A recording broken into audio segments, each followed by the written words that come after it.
જીવન શાળામાંથી બોલો છો? હે? જીવનથી અમદાવાદથી બોલો છો? લાભ કન્યા. હા, ગોરદાદા બોલું ઠેઠ આંબોડીથી. હા, બોલો બોલો સાહેબ. હવે એક દીકરાનો હક પણ ગોતવાનું હતું દાદા. ક્યાંથી બોલો તમે? આંબરડી ગામ. આંબેડી ગામ, તાલુકો? હા, તાલુકો જસદણ, જિલ્લો રાજકોટ. કયા સમાજમાંથી આવો સાહેબ? કોળી પટેલના ગોળ છે. આપણે રાજગોરમાં આમ અત્યારે છે, પણ ત્રિવેદી છે. શામજીભાઈ, સુનિલભાઈ શામજીભાઈ ત્રિવેદી. મારા છોકરાનું નામ સુનિલભાઈ છે અને મારું પોતાનું નામ શામજીભાઈ ત્રિવેદી. ગોરદાદા છે, લો ને કોળી ગોળ કહેવાય ને આપણે. આમ ગોળ રાજગોરમાં અત્યારે આવી ગયા છે, પણ આપણે જે છે એ પેલા કેવું પડે ને આપણે. છોકરાનું નામ શું કીધું? સુનિલભાઈ. સુનિલભાઈ શામજીભાઈ ત્રિવેદી.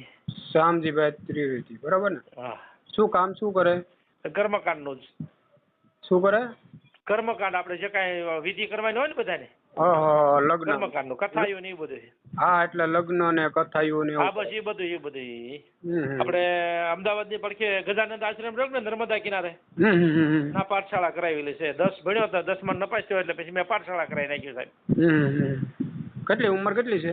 ઉંમર 23મા વર્ષમાં બેઠો. તારીખ 13/12/2002 જન્મ છે. એવું છે. તો મેં કીધું જો એક અમારા નાના માણસને એક તમારા મેં વિડીયો જોયો ને અત્યારે તમે લઈને ફોન કરું કીધું.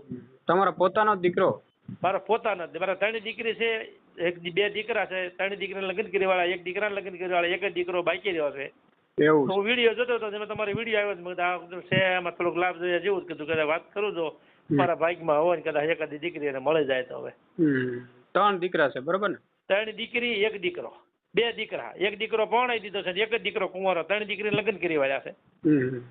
એવું છે. હા, પોતાના મકાન છે? હા, ઘરના મકાન બધું. જમીન છે? 5 વીઘા.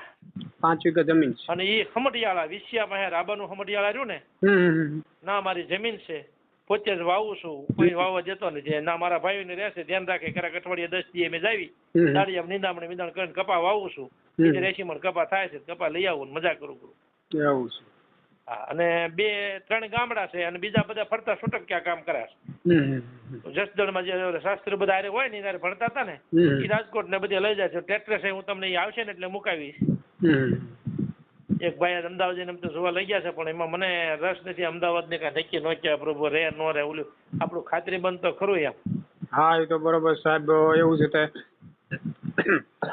તમારા સમાજમાં થઈ જતું હોય હા તો સારું કહેવાય ને એમ.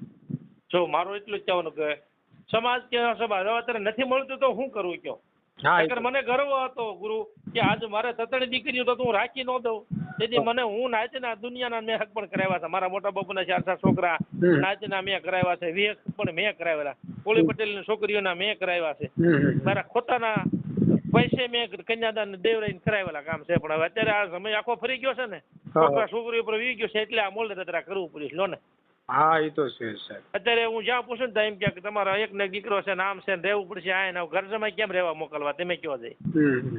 આપણે દીકરા મોટા કરીને તો આપણે સેવા કરવાનું કર્યું હોય, એમાં આ કરે શું કરવાનું કયો? ના સાહેબ. મોટો છોકરો અત્યારે સુરત છે મારો. અહીંયા કણે મોટી 2 ગાડી છે મારી આગળ. છોટા હાથી એક ગાડી છે અને એક છે બોલેરો ગાડી. મોટો છોકરો ના બોલેરો હાકે છે અને નાનો છોકરો મારી ભેગો એક ગાડી મારી ભેગી છે. હું અત્યારે કર્મકાંડનું કામ કરું, ફેરાય કરું, આડાવડા જે ફેરા આવે ફેરા કરું. હમણાં જો 15 દી પછી હવે આ નર્સરીનું ચાલુ કરીશ, ઝાડવા વેચવાનું. આંબા કોઈ કેરી ને બધું આવે ને, ચીકુડી ને બધા એવા ઝાડવા 2 મહિના વેચીશ ને 2-2.5 લાખ રૂપિયા માણસ આરામથી મને મળી જાય છે. તો સારું કહેવાય, બહુ સારું કહેવાય. એટલે ધંધો કરું છું. ધંધાવાળા છોકરા છે, નહીં દારૂ રટન કોઈ વસ્તુ. મારા ઘરમાં બ્રાહ્મણ સૌ કોઈ વસ્તુ નથી. હા, બરોબર છે. જો બ્રાહ્મણ ની મળી જાય તો મારા ભાઈ ને તમ ગમે ઉછીના તો ગોતી દો મને. કારણ કે એમાં તો તમને ખબર છે, ના તો બધી નાત હોય તમારી આગળ તો ના. હા, આપણે તો સાહેબ એવું છે 18 વર્ષ. બસ, પણ અમારું ઘર બાંધીને બેસી જાય ને એવું કરવાનું છે આપણે. હા સાહેબ, આપણે તો સમજી લો 18 વર્ષના કામ કરીશું એવું. બસ એક આટલું કરી દો તો તમારે જો ભગવાનને જે થતું હોય વ્યવહાર તમારે જે કાંઈ તમે કહો એ પ્રમાણે. તમે ઓડિયો નહીં સાંભળ્યો છે? સાંભળ્યો મેં એમાં જોયું એટલે મારે કેવું પડ્યું છે, પણ મારે જરાક જો મારી ફરજ છે. નહીં સાહેબ, નહીં કોઈ હું તો બ્રાહ્મણ છું. હું બ્રાહ્મણ છું. પછી તમે બ્રાહ્મણ ની થોડીક સેવા કરો ને, જો એકાદી કન્યા મને અપાવો. હા, પણ કહેવાને એવું સાહેબ, જો અમે કોઈનો પૈસો લેતા નથી. હા, બરાબર. 1 રૂપિયો લેતા નથી. હા બરાબર. અમારી ફ્રી સેવા છે. તમે બધા ઓડિયો સાંભળજો, તમને મગજમાં બેસશે. ના બરાબર છે. ઓડિયો જોઈને તો મેં ફોન કર્યો તમારો. હા, કોઈ અમે છે ને કોઈ નબળા માણસ હોય તો કરોડપતિ હોય તો ગમે એ હોય, ઓલો ટાઈમ લાગે જોડે પછી ઓલો બગલો. હા હા, પૈસા વાળા હોય તો કરોડપતિ હોય. અમે 5 રૂપિયા લેતા નથી. બરાબર. આપણે જો ગુરુ, આપણે બહુ રૂપિયા વાળા નથી ભાઈ, ખોટું બોલું. મારું ગાડ રડે એમ છે. મારી 3 દીકરીને મેં લગ્ન કરી વાળા છે. દીકરાને એકના લગ્ન કરી વાળા છે. સુરત જ દીકરાને લગ્ન કર્યા છે. બરોબર. એ મેં કારડિયા રાજપૂતમાં જ કર્યા છે. નાચમાં મેં એકવાર કર્યું હતું ને, એ છોકરીને આખા શરીરમાં ધાધર હતી. પછી હામું કર્યું હતું. મારા દીકરીને જમાઈ રોવા માંડ્યા, પપ્પા અમારો શું ગુનો? એટલે મેં કીધું બાપા આનંદ થઈ રહ્યો. મેં કીધું વ્યવહાર કીધું, બાપા તું મને છૂટું કરી દે. મારી દીકરીને જે હાલમાં લોંગડીમાં છે, બહુ આગળ લોંગડી જે ગામ રહ્યું ને, ત્યાં મારી દીકરી ખુદ છે. જે દીકરો જમાઈ બે આવે છે ને મજા કરે. મેં મારા દીકરાને છૂટું કરીને કીધું. પછી એને બકાલું ઓલા કોરોનાના વાયરામાં બકાલું ચાલુ કર્યું 2 ગાડીઓમાં. એ દીકરીને પસંદ આવ્યું. કારણિયા રાજપૂત એકની એક દીકરી હતી. મેં એને પૂછ્યું, બાપા તમને મારી નાચમાં કરવાનું? મેં કીધું જો આ છોકરાને મેં એકવાર લગ્ન કરી વાળા છે કે દાદા અમારી નાચમાં દારૂ મટન એવું બધું ખાય છે ને, અને દીકરીને કોટનો એક જરાક ડાઘ છે, એટલા માટે અમારી નાચમાં ક્યાં ન લઈ જાય. એટલે તમારો દીકરો મારી દીકરીને પસંદ છે, તમે જતા હો ધામધૂમથી લગ્ન કરો. મેં કીધું કાંઈ વાંધો નહીં. મેં એને 3 તોલા હોનું આપ્યું. મને સામુને 5 તોલા બિચારાએ હોનું આપ્યું. અત્યારે 4 વર્ષની દીકરી રમે છે. એ બિચારા ગોતે છે પણ નથી મળતો. મેં તમારો ઓડિયો જોઈને મને ઓડિયો બરાબર લાગ્યો. મેં કીધું ફોન કરી દો, કદાચ બાઇકમાં હોય ભાઈ. આવું છે સાહેબ. હા, એ તો બરોબર. એટલે મોટા છોકરાના તો લગ્ન થઈ ગયા છે. કાયદેસર લગ્ન થઈ ગયા. 3 વર્ષ 4 વર્ષ 4થા વર્ષ છોકરી બે ગયેલી છે. હા, એ તો અલગ જ રહેતા છે ને? નહીં, બધા ભાઈ ભેગા મળે જ નહીં. અત્યારે ધંધો ના કરે છે. 400 મહિને 12 મહિને આવે, 2 વાર વ્રત તહેવાર હોય ને ત્યારે આવે. બધું ગમઠાણ ભેગું ચાલે છે.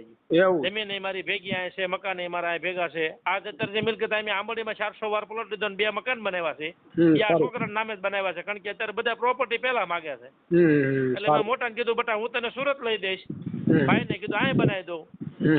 એટલે અત્યારે મેં 400 વાર પ્લોટ લીધો છે આંબોડી, જામ આંબોડીમાં, અને 2 મકાન બનાવ્યા છે. 10 થી 12 લાખ રૂપિયાના મકાન. હું તમને ફોટા મોકલાવી છે. છોકરો આવી જાય ને એટલે તરત તમ તારે. હા તો સારું સાહેબ, એવું છે તે ફોટા છોકરાને મોકલી દેજો. હા બરોબર, ખાલી ફોટો મોકલી દે, બીજું કશું નથી જોતું. ના બોલે. આ તમારો નંબર છે ને સાહેબ? આ જ મારો નંબર છે. આ જ તમ તારો 9998. એક બીજો હાથ લખી લેજો. પેલા નામ બોલી દો તો.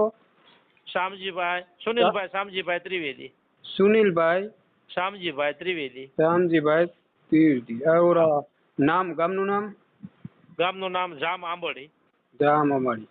હા, તાલુકો જસદણ, જિલ્લો રાજકોટ.